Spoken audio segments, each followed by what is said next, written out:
Hey there, coming at you from 1 week later. So 1 week ago, I challenged you to start becoming a little bit more mindful about your food, maybe using a little notebook to track what you were eating, or maybe some kind of calendar, or an app, or something, taking pictures of your food. Didn't really matter how, but to become more mindful and to kind of also try to attach some reflection about how you felt after you ate those foods, so that maybe you're starting to notice some foods that really work for you, others that maybe would be better to avoid sometimes. The other thing I challenged you to do was to up your non-exercise activity thermogenesis, your NEAT, your NEAT, through adding more walking into your day. So I want to check in with you and see how it went. And I also want to give you two resources from two books that I've read over the past couple of months. And it's actually kind of the same message, but just worded in a different way in both books. Both are books I would recommend, and I had been meaning to read for a long time, but just for some reason only got around to this year. So the first book is called Atomic Habits, and it's by James Clear, and it's all about how to form small habits that kind of compound over time to help you develop into the kind of person you want to be.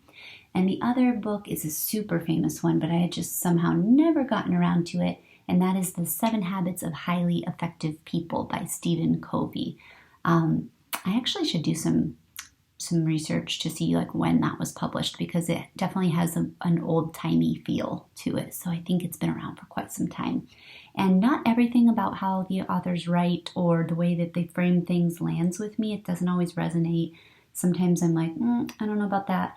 But a lot of it does. And in particular, what I want to share with you, I thought was interesting because it's kind of the same thing from both authors worded in different ways. So first, James Clear, the author of Atomic Habits, talks about this idea of casting votes. And what he's talking about is when we're building habits, the idea of every action that we take towards that habit being a vote that we're casting towards building this new identity that we want to embody. So in our case, maybe you are trying to cast votes towards being a more active person or a healthier person, whatever that means to you, or maybe to be a more mindful person.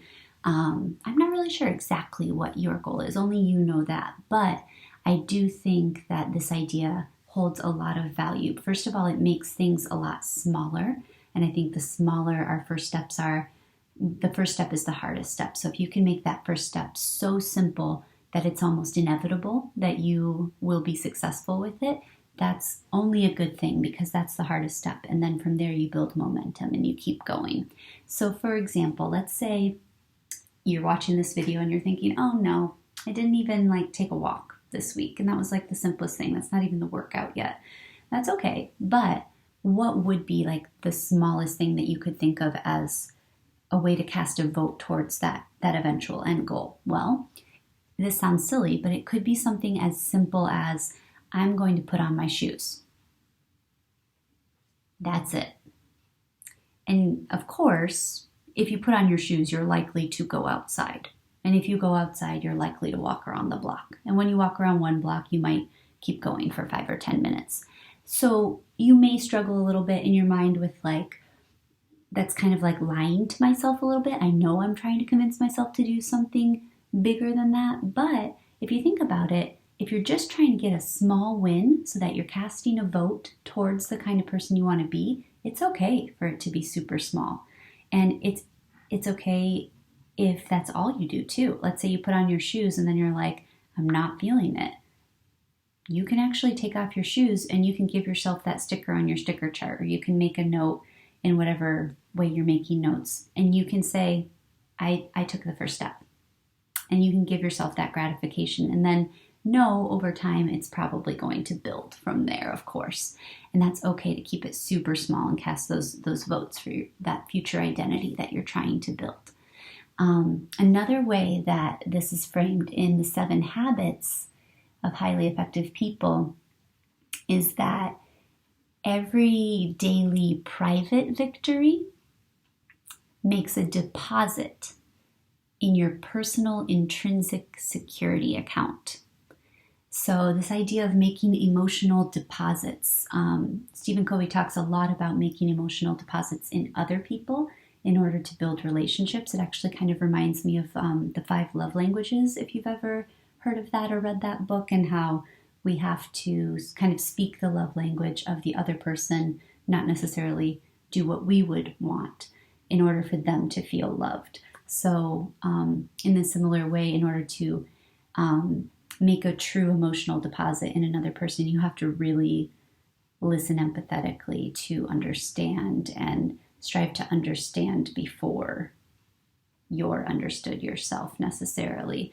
And this goes for your relationship with yourself too. So if you have this private victory of having thought through, I want to be a more active person, a good first step to that is to take a walk every day, and then you accomplish that, you have built trust in yourself because you have built this, you have made an emotional deposit in yourself.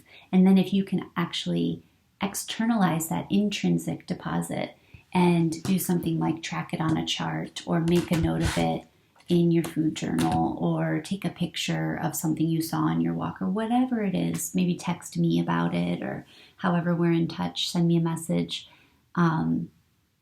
It's good to externalize that and to see that progress and get that immediate gratification. And then also over time to watch that build and see like, wow, I am forming this new identity. It might be slow. It might be 2 steps forward, 1 step back. It's very rarely going to be like straight linear. It's often going to be,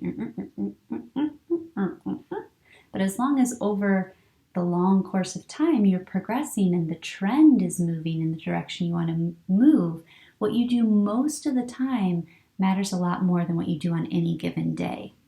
So you can forgive yourself and give yourself grace for those days when you get on the scale and you're bummed by what you see, or you accidentally overdo it on the sugar or the alcohol, or whatever the situation is that maybe you are tempted to beat yourself up about. You don't need to, because those are just one-off things. They're not part of the identity that you're trying to build. They're human. They're going to happen. You can kind of look at them and acknowledge them and say, okay, that happened. Let me remind myself, I have notes. What are my goals? Okay, so that was, tonight and tomorrow morning. This is the identity I'm building. And the best way to do that is to get some sleep tonight. So I'm going to go to bed and I'm going to start fresh tomorrow. Or it could be like you messed up. I don't even really think it's messing up. It's just human. But whatever suboptimal decision you made, or maybe you didn't make a decision that you could have made, you can just say, even if it's like midday, like, okay, that was lunch. Now moving forward, I have the whole afternoon and I have my evening. I'm going to start fresh with dinner. There's no need to wait for a new day or a new week or a new, really anything. You can always start now. Now is always the time to start becoming the person that you want to be. So I hope that that's helpful. Again, the 2 books were Atomic Habits by James Clear and The 7 Habits of Highly Effective People by Stephen Covey. Let me know how the week went for you.